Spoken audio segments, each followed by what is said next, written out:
Hello student, today I am going to start a new topic, that is electrochemistry.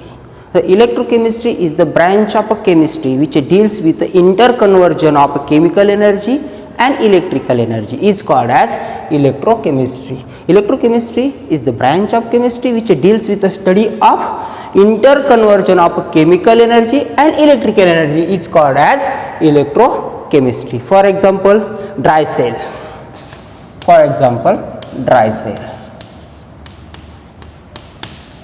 Eveready, Nippo, these are the dry cell. In a dry cell, the chemical present is the ammonium chloride plus zinc chloride and carbon plus manganese oxide. Okay. Now, the chemical reaction occur by these chemicals in a dry cell, and this chemical energy is converted into electrical energy, and this is called as electrochemistry. Electrochemistry, it is a branch of chemistry which deals with the interconversion of chemical energy and electrical energy. For example, dry cell. In dry cell, these are the chemical which is present in a dry cell. The chemical reaction occur by this chemical, and this chemical energy is converted into electrical energy, and this is called as electrochemistry. Okay. Now next point is the conductor.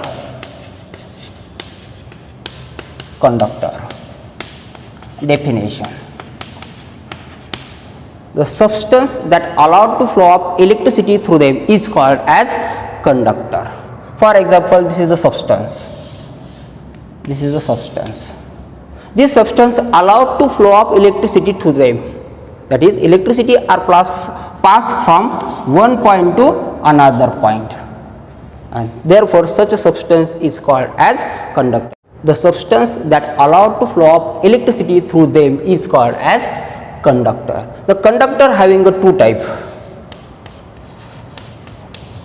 First, metallic conductor, and second, electrolytic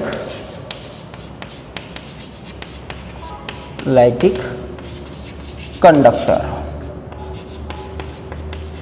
Okay. Now first, metallic conductor.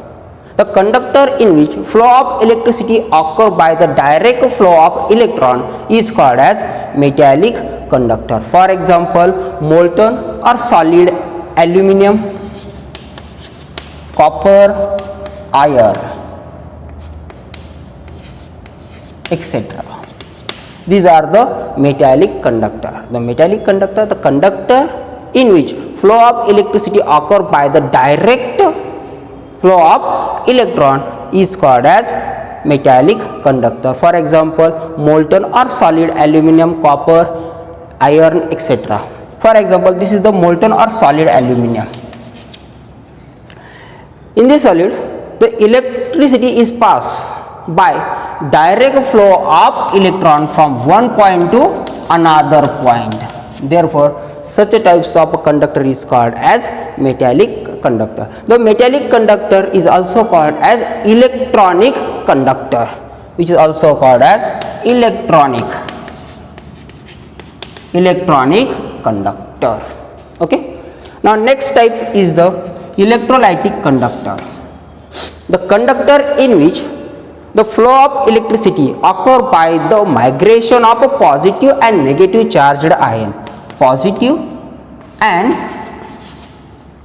negative charged ion. Such a type of conductor is called as electrolytic conductor. For example, aqueous, NaCl, KCl, etc. These are the electrolytic conductor. Okay. For example, this is the aqueous solution of NaCl. This solution having a Na plus, Cl minus, Na plus, Cl minus ion. Okay. Now this is the conductor, electrolytic conductor, and in this conductor the electricity pass or flow by the migration of a positive, that is K plus and Cl minus ion, that is anion. Such a types of a conductor is called as electrolytic conductor, and example of electrolytic conductor is the aqueous NaCl, aqueous KCl, etc. The electrolytic conductor is also called as ionic conductor, ionic conductor, which is also called as ionic conductor. Okay. Now the second point is the electrical conductance of the solution. The first is the resistance. According to Ohm's law, the resistance is equal to electrical potential difference V divided by current, electrical current, that is I, that is R. Resistance is equal to electrical potential difference divided by electric current I. According to Ohm's law, resistance is equal to electrical potential difference V divided by electrical current I. Okay. Now a SI unit of a potential, electric potential is volt, and the SI unit of a current is ampere. Therefore the unit of resistance is volt per ampere, that is ohm. This is the SI unit of resistance. Okay. Now resistance is directly proportional to length and inversely proportional to area of cross section. That is, resistance is directly proportional to length and inversely proportional to cross sectional area A.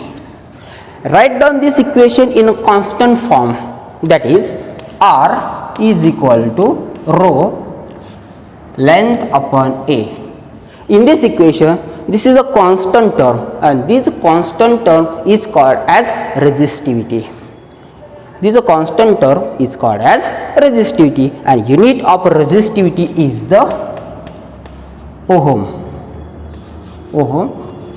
meter or ohm centimeter. This is the unit of resistivity. Okay. Now the conductance, that is G, is proportional to resistance, is inversely proportional to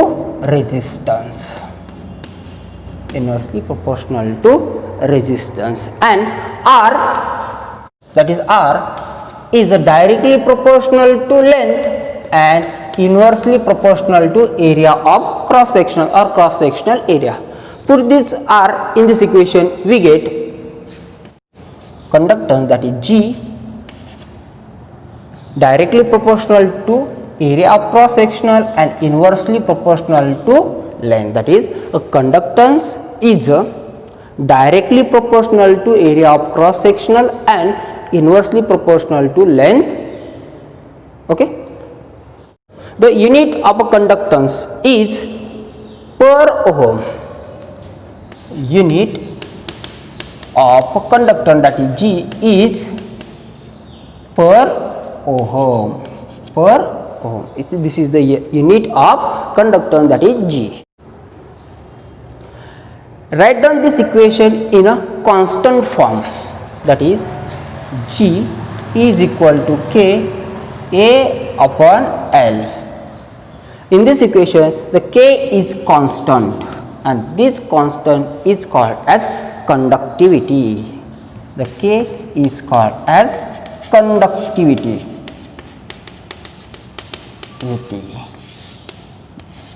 That is, the conductivity is the conductance of unit cube of material is called as conductivity. That is, conductivity is the conductance of a unit cube of material is called as conductivity. Okay. Now, the unit of conductivity is the per ohm, per meter, or per ohm per centimeter. This is the unit of conductivity. Okay. Now next, molar conductivity, that is capital lambda. Definition: the molar conductivity of the electrolytic solution is the electrolytic conductivity K divided by molar concentration is called as molar conductivity.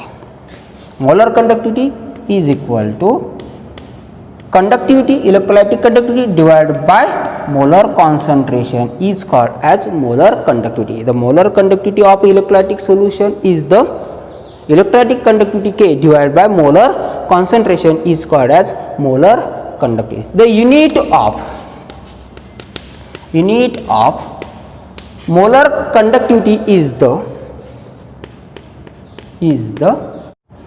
per ohm centimeter square per mole.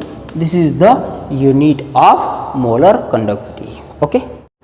The next point is the relation between conductivity K and molar conductivity, that is capital lambda.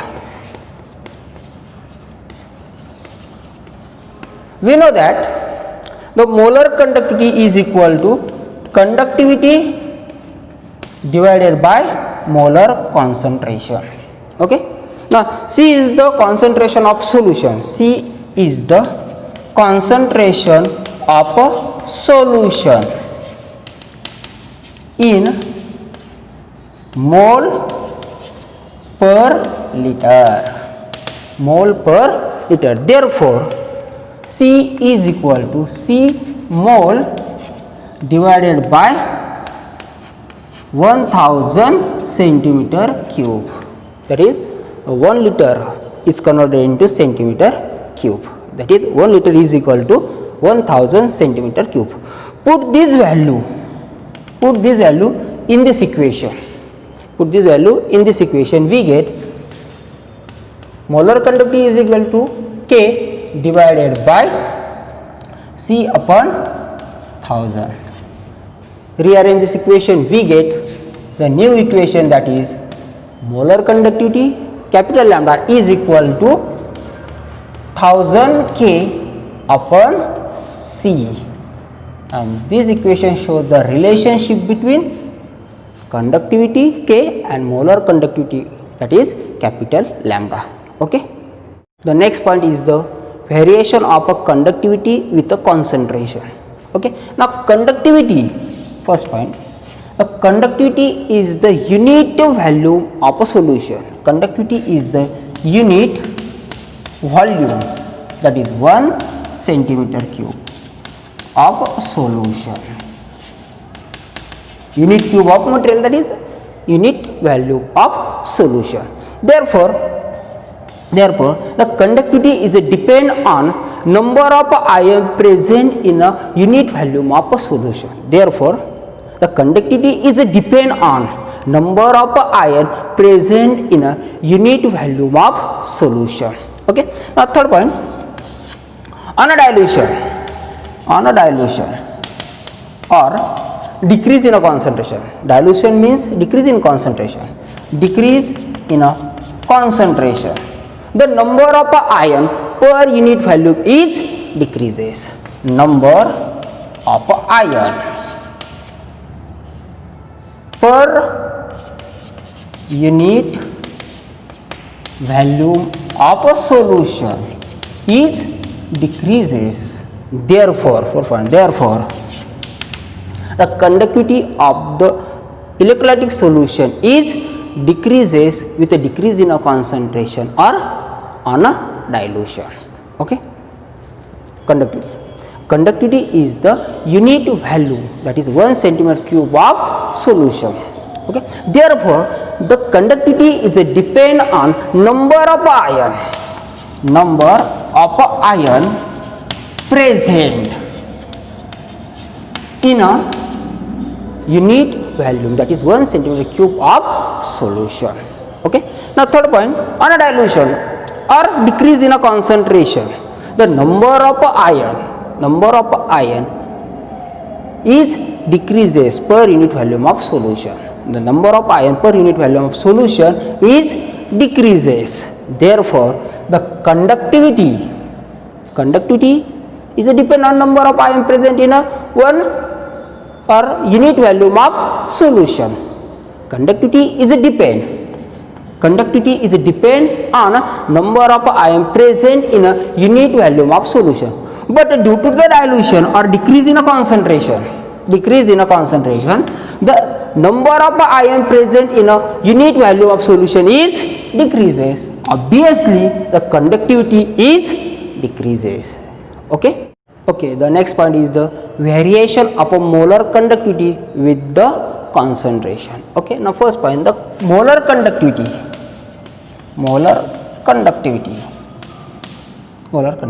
is the conductivity of all ion produced by the 1 mole of electrolyte. Molar conductivity is the conductivity of all ion produced by the 1 mole of electrolytes. Okay. Now second point, on a dilution or decrease in concentration,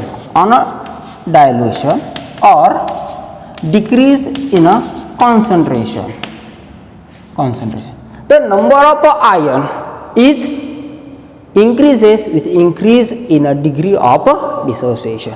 On a dilution or decrease in a concentration, the number of ion which is produced by 1 mole of electrolyte, this number of ion is increases due to increase in a degree of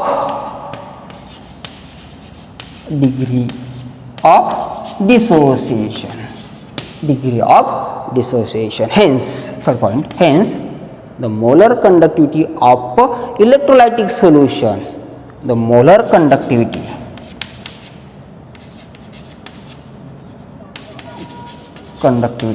of electrolytic solution is increases with a decrease in a concentration,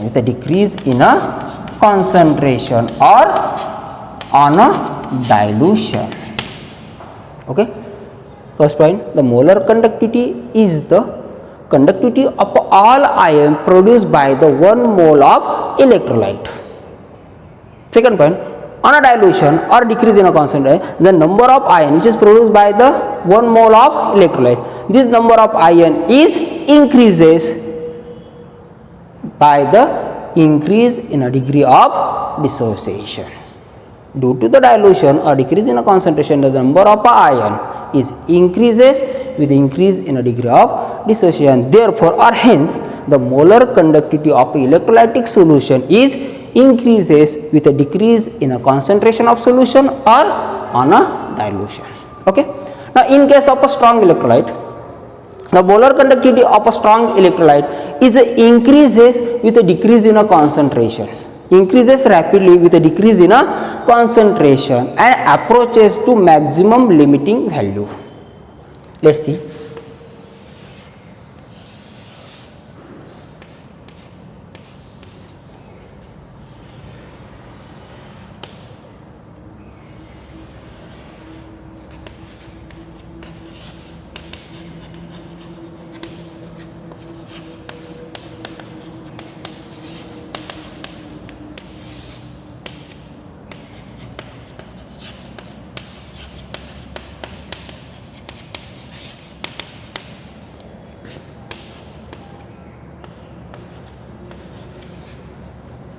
Okay. Now, the molar conductivity of a strong electrolyte is increases rapidly with a decrease in a concentration and approaches to maximum limiting value. The molar conductivity of a strong electrolyte is very linearly with a square root of concentration, that is lambda is equal to lambda 0 minus a under root concentration, that is C. The molar conductivity of a strong electrolyte varies linearly with a square root of concentration, that is lambda. Molar conductivity is equal to lambda 0 molar conductivity at infinite dilution or 0 concentration minus a is the constant under root C, that is concentration. Okay. Now in case of weak electrolyte, the molar conductivity of a weak electrolyte also increases with a decrease in a concentration of solution, but not approaches to maximum limiting value. Okay. The molar conductivity of a weak electrolyte increases rapidly but do not approaches the maximum limiting value. Okay. The molar conductivity is the conductivity of all ion produced by the 1 mole of electrolyte. Therefore, on dilution or decrease in a concentration, the number of ion which is produced by the 1 mole of electrolyte is increases due to the increase in degree of dissociation. Okay. Hence, therefore, the number of ion increases, therefore the molar conductivity is increases with a decrease in a concentration or dilution. Okay. Now in case of strong electrolyte, the molar conductivity of a strong electrolyte is increases rapidly with a decrease in a concentration and approaches to maximum limiting value. Okay. Now this molar conductivity of the strong electrolyte varies linearly with the square root of concentration, but the molar conductivity of the weak electrolyte also increases rapidly but do not approaches the maximum limiting value. Okay.